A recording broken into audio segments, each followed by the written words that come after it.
সকাল সকাল এনার মুখ না দেখলেই আমার দিন ভালো কাটে না, তো এনার মুখ দেখেই প্রতিদিন আমার সকাল হয়।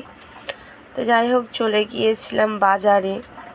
দেখতে পাচ্ছ এখানে কাকুটা অনেক জবা ফুলের মালা গেঁথেছে।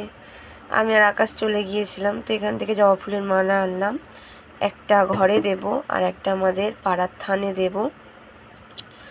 তো এখানে আমি পাড়ার থানেতেও গিয়েছিলাম, এটা আমাদের পাড়ার থান। এখানে মা কালী, মানে দুর্গা পুজোর পরে যে কালী পুজো হয়, আবার ঠাকুর উঠলে এই ঠাকুর তখন বিসর্জন হয়ে যায়।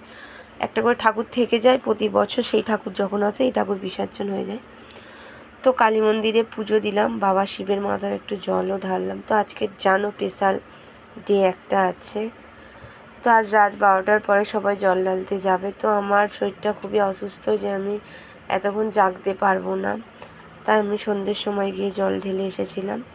দেখছো মা যেন তাকিয়ে আছে, যেন মা কিছু বলতে চাইছে। তো আমাদের সব ঠাকুরের মুখে খুবই সুন্দর, কালী মন্দিরে মা আছে বলে। সত্যি আমি কালী সব ঠাকুরকেই প্রচুর ভালোবাসি, তো কালীর প্রতি আলাদা একটা টান। তো এই ঠাকুরের লুকটা হলো আমার বাপের বাড়ির কালী পুজোর পাখার ডেকোরেশন করা, সে তোমার আগের ভিডিওই দেখিয়েও ছিল।